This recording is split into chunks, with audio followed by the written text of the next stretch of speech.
Welcome to Retiring Well, where it's our job to help you enjoy financial security in any economy.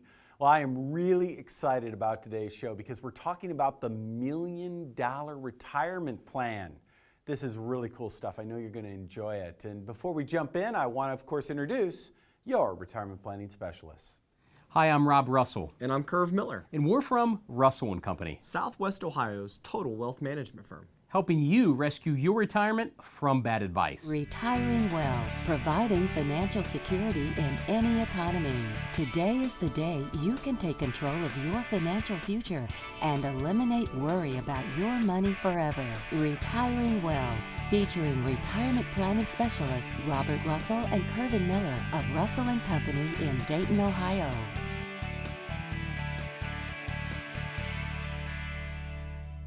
This week we're talking about your $1 million retirement plan. Now, if you've watched the show at all, you know that I can't go too many shows without getting my trusty flip chart out here. So I've got my flip chart. We've got some numbers up here. We're going to look at these numbers, what they mean, and before very long you're going to completely understand what's going on up here. Anyway, when it comes to retirement planning, you know, everybody, well, I shouldn't say everybody, but a lot of people, you know, have this goal, this dream of, boy, I'd love to retire with $1 million. I mean, who wouldn't love to retire with $1 million? Of course, if you look at the percentage of the population that actually does retire with $1 million, it's, you know, a pretty small number. I'm sure it's less than 10%.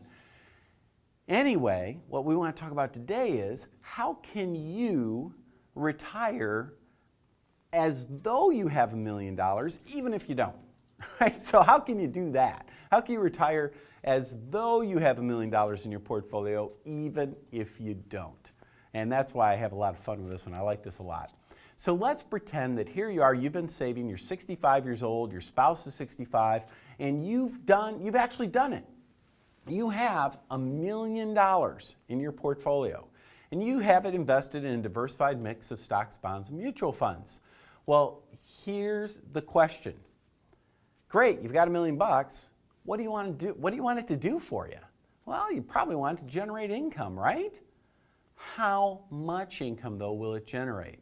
Well, if you take a look at traditional planning, this number right here, $40,000, that's how much income a $1 million portfolio can generate for your retirement. That's what most people say. Here's the problem with that. I have in my hands right here a study from Morningstar, and it's dated January 21st, 2013. You know what this study says? It says that 40,000 number, if you try to do 40,000 in today's low interest environment, you know what's going to happen? Half the time, you're going to run out of money before you die. Nobody wants to run out of money. Morningstar says that a more reasonable number to take out of $1 million diversified portfolio is 28,000. That's all that you should pull out. Well, you know, that doesn't seem like a whole lot. I could take my $1 million, put it under a mattress. I'm pretty sure if I only pull out 28 grand, it'll last 30 years. I don't know about you, but that's kind of how my math works out. Anyway, let's pick a number in between. Let's say you pick a number of, say, 36,000. You say, I want more than 28, and I understand 40 might be a little high. Let's go with 36, 3,000 a month, and let's say you're comfortable with that. The question that you should be asking is, here you are, you're 65 years old, is there a better way, is there a way you can guarantee that $36,000 a year for as long as both you and your spouse live, no matter what? Well, the answer is yes. There are tools available today where you can carve out, instead of using $1 million, only about 2/3 of that, $666. If you put that in some of these accounts, you can guarantee that $36,000 for as long as both you and your wife live. Now, what that means, you still have $300,000 left over for your bucket list. By the way, interesting study, this one comes from the Putnam Retirement Institute. They say that the most money you should, or the most that you should have in stocks in your portfolio is only 25% once you've retired. In fact, preferably less. That kind of works out in this scenario, doesn't it? Well, what if you're 60 and you're saying, well, I don't have to retire for 5 years. Could I put less than $666 aside today and still guarantee that $36,000 5 years from now? The answer is yes. You'd have to put aside about $475. So the younger you start, the less you have to set aside. So you can build $1 million retirement portfolio income and the equivalent of that with less money if you know what to use. Remember one thing, income rules.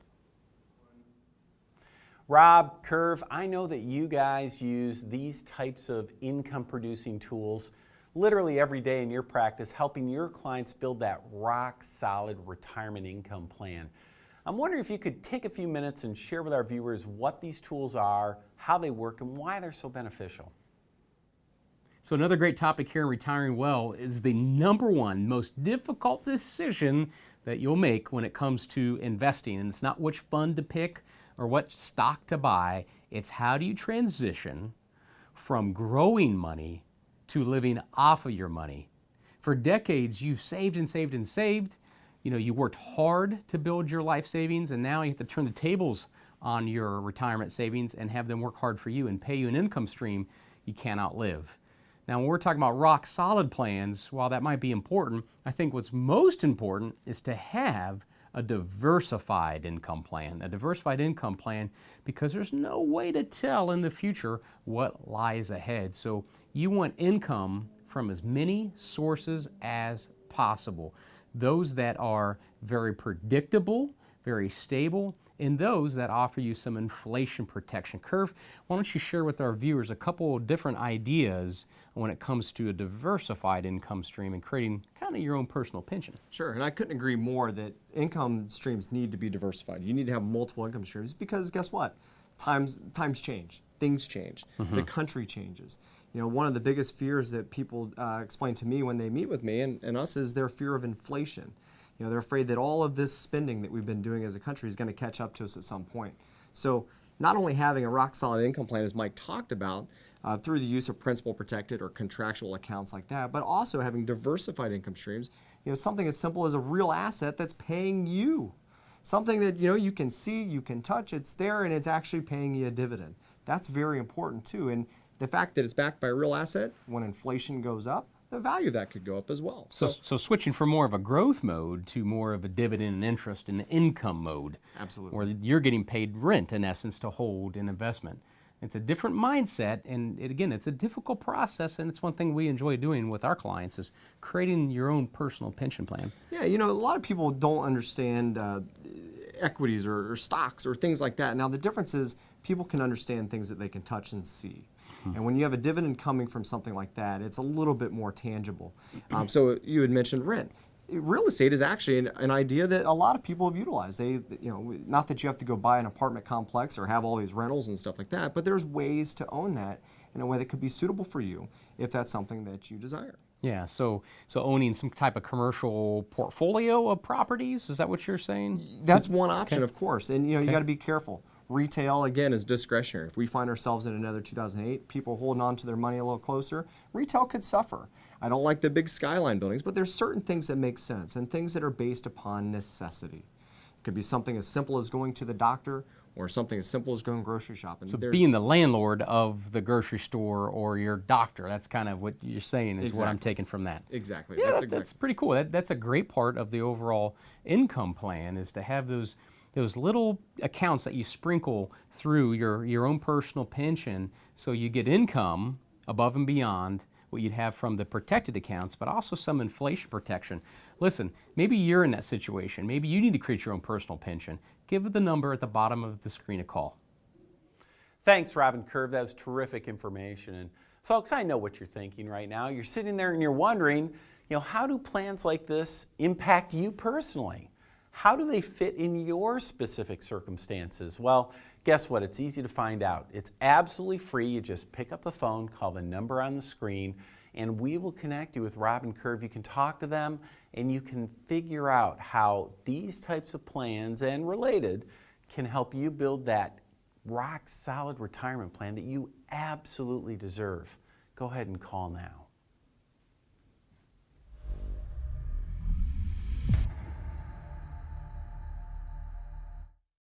I have a 7-year-old daughter. Her name's Madison, and anytime I bring her into a store with dolls, she goes crazy over Barbie. You might have a child or grandchild like that. But anyway, that brings up this week's trivia question. Here we go. Barbie's full name is either A, Barbara Elizabeth Banks, B, Barbara Millicent Roberts, C, Barbara Chelsea Holmes, or D, it's just Barbie. Think about it. We'll answer it later in the show.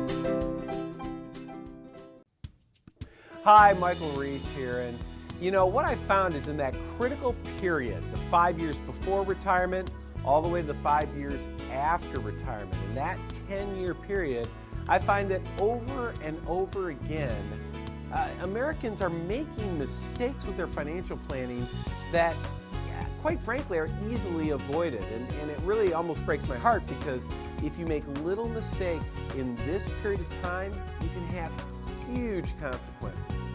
So in order to help you not make those mistakes, I've put together a simple website with some free videos from me to you to help you be smart about your planning. The website is called 3mistakes.com. It's the number 3 spelled out, T-H-R-E-E, 3mistakes.com. Why don't you go there today?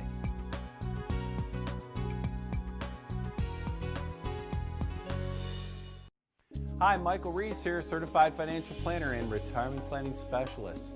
Got to ask you a question. Are you considering using annuities as part of your retirement planning? A lot of people are. They're really hot, but you don't want to make a mistake. You want to make sure you understand these very confusing tools. To help you better understand these tools, make the right decisions, I've created a website for you, makingannuitiessimple.com. It's absolutely free. A lot of great videos there. Make sure you check it out.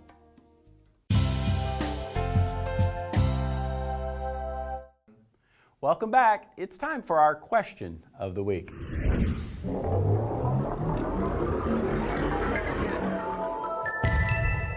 This week's question comes from Marcia from Lansing, Michigan. With Detroit going through bankruptcy, how does that affect municipal bonds in general? Should I get out of them? And now it's time for our question of the week from Marcia talking about municipal bonds. Now listen, Marcia. There is nothing I like more than tax-free. Tax-free is the best thing since sliced bread, especially during a government gone wild confiscation of our freedoms and our income. And when it comes to municipal bonds, they're tax-free as long as you own them in the state that you reside. Now, I say all that with a caveat because municipal bonds, specifically medium or long-term ones, are about the last thing I would touch with a 10-foot pole right now in this environment. Curve? Well, and I think one of the reasons you say that is because right now interest rates are at all-time lows, which by the very function of how they price them makes bond prices at an all-time high. So you got to be very careful. There's a major interest rate risk, especially with those medium to long-term municipal bonds. So be very careful. Think about it this way. If you put money in there and it was going to pay you 4% over 20 years or something like that, you've got to be okay with that 4% for 20 years. The question is, what if interest rates rise higher than 4% over the next 20 years? What if they're 12? Yeah, and then you say, hey, I need to sell my municipal bond because I'm not keeping up with inflation. Somebody comes along and says, well, I buy it for you at a discount. Okay, and that's the thing is, so nobody wants to buy yours because they can go out and get new ones that are paying more. The other thing you got to be very careful of is default risk. You know, obviously we know about Detroit and some of the issues there, but think about this. Municipalities and cities, what they don't have, like the government does, is a printing press. They can only keep the solvency of their cities and towns and all that stuff done by making sure that they raise taxes, which is a whole other topic I won't get started on. But be very careful about default risk. Yeah, without a doubt. And a lot of people own municipal funds, which are probably even more dangerous, I believe, because you're invested in a collection, a basket of municipal bonds you have no control of. You can't hold them till maturity. There is no maturity. It's up to the fund manager to decide when is the right time to sell. And that could be a real problem, especially if you have people wanting their money out. So without a shadow of a doubt, when it comes to municipal bonds, I would steer clear, in my opinion, right now. We'd look for other opportunities to create tax-free income in retirement. Thanks for the question. Do you want your question answered on Retiring Well? Send us an email to question@retiringwell.tv.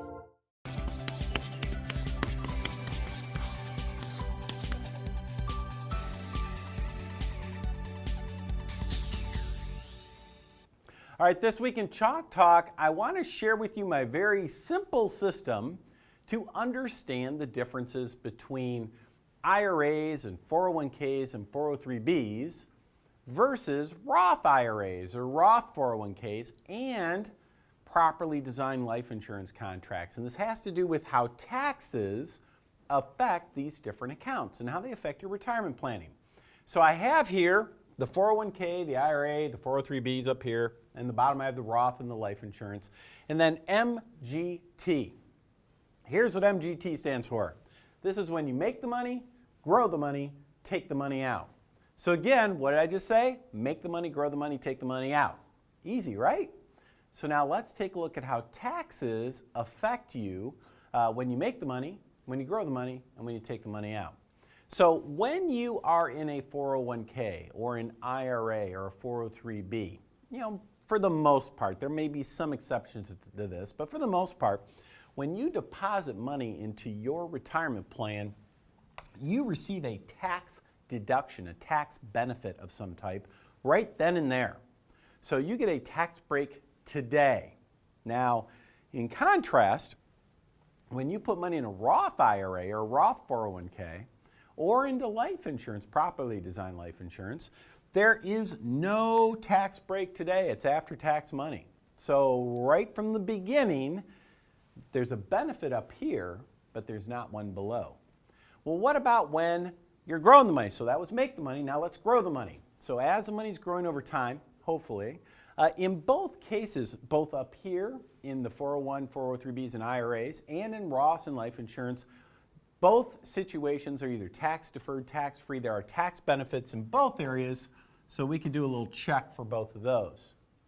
Now, take the money out. What happens when it comes time to take money out of your IRA or your 401k or your 403b? Well, of course, you pay tax. So that's a big X. What about with a Roth IRA or a Roth 401k or properly designed life insurance? What then? Well, now that is tax-free. So what's the real difference between these types of plans? It's, do you want to pay tax today, right here, or would you rather pay tax tomorrow out there? Well, let's imagine for a minute that you're a farmer and you grow corn, wheat, whatever it is, and let's pretend your crop grows every year, you have a great harvest. Here's my question for you. Would you rather pay tax on the seed or would you rather pay tax on the harvest? Folks, get over the immediate gratification. Pay tax on the seed. You'll be much further ahead.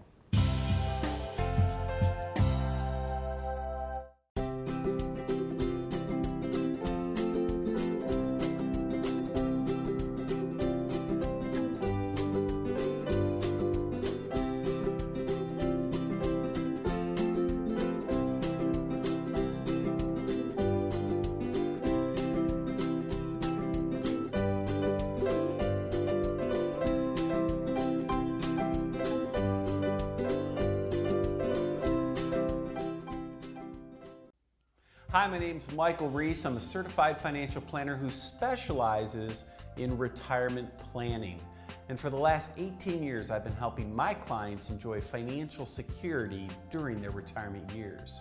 And one of the hottest financial tools out there right now for retirement planning are annuities, but they're also the most misunderstood. And it's really no surprise why things are so confusing because both the insurance companies and the financial media do such a poor job explaining what annuities are and when they should best be used. That's why I've created a series of videos absolutely free that you can watch in the comfort of your own home to teach you what annuities are and how they work. Visit www.makingannuitysimple.com today for a free video series with TV host and retirement planning strategist Michael Reese.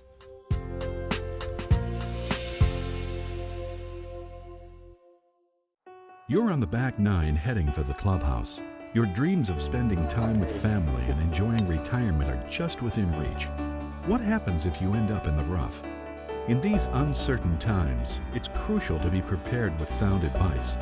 Russell & Company is one of the area's premier retirement planning specialists. For a complimentary consultation, call 1-800-392-4378. Russell & Company, helping you create a winning strategy.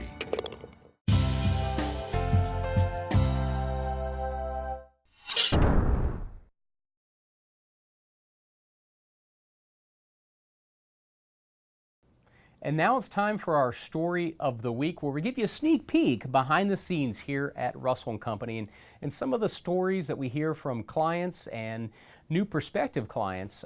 Now recently, Curve, you met with, I think their names are John and Susan, right? Susan, that's correct. So John and Susan, they came to you. They were in that retirement red zone that we often talk about here on Retiring Well and on our radio show every Saturday on 95.7 FM WHIO.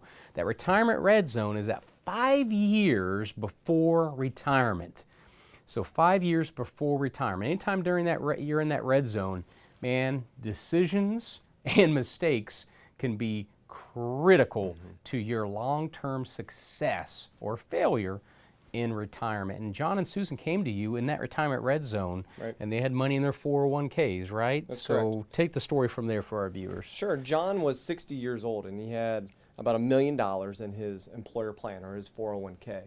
And their total net worth is about $1.5 million. So think about this. 2/3 of what he has is locked up in his 401k. And his biggest concern was that there were such few options available to him. I mean, he had a portfolio, an option to choose about 25 different mutual funds through his different providers. So, but he knows, as most people know, there's more to the investing world than just mutual funds.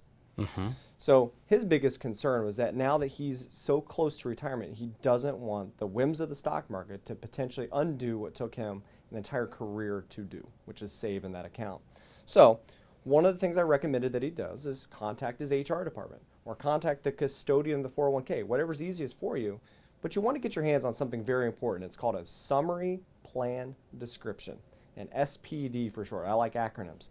So if he gets his hand on that summary plan description, that document will tell John everything he can and can't do with regards to that 401k plan, such as potentially now that he's over this threshold of 59.5, he can potentially do an in-service rollover, which means take control of the money before he's actually retired or before he's separated from service. So while you're working, Okay. do a rollover to an IRA while you're still working. One of the reasons that rule exists, and it's encouraged by different fiduciaries, is the fact that as you get close or as you're in that retirement red zone, you need to have more options because you can't have a catastrophic mistake made right before you retire. A lot of people know that. They want to make sure that you have a lot of options. And there are other options, as we discussed here on this TV show as well as on our radio show. well, this is a little known secret. I mean, a lot of people don't realize that you may be able to actually roll the majority of your 401k or employer retirement plan over to your IRA. And why is that so important? Because like in John's case, there was 25 mutual funds that are all traded on the stock market. Whether they're bond funds or stock funds is irrelevant. They're all traded on the stock market.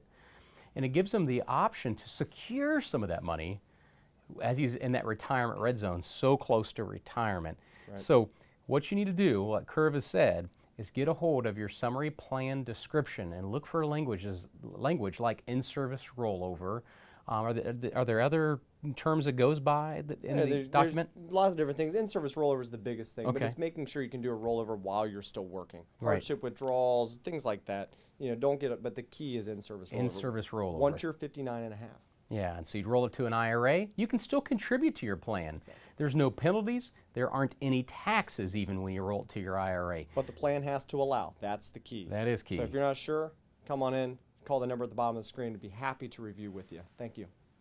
There you have it, folks. Another terrific story and another good example of why you should be talking to a retirement planning specialist, someone who can help you build that rock-solid retirement plan that'll weather any financial storm.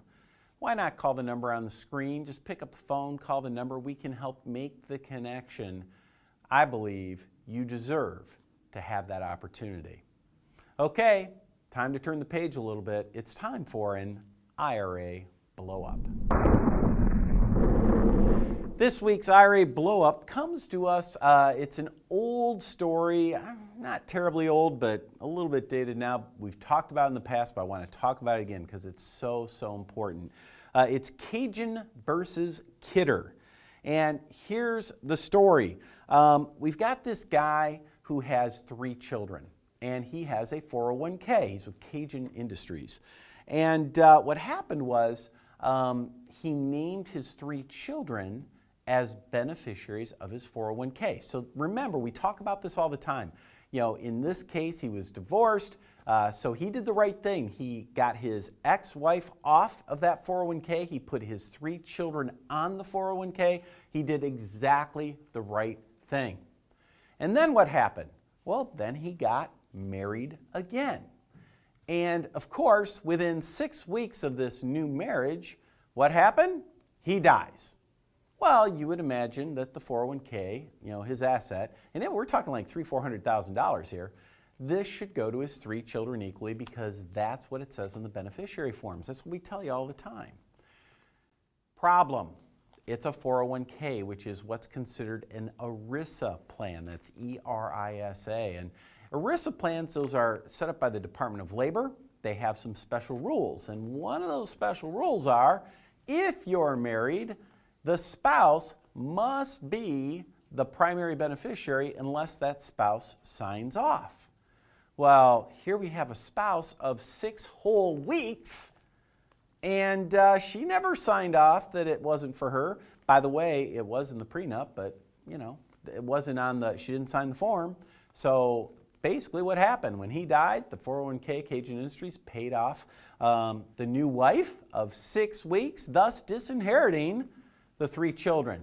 They sued, they lost. And you know, years and years in court. This was finally settled in 2011, but I want to say this happened all the way back in 2004 or something. So years in court, tens of thousands of dollars in lawyers' fees, all for naught.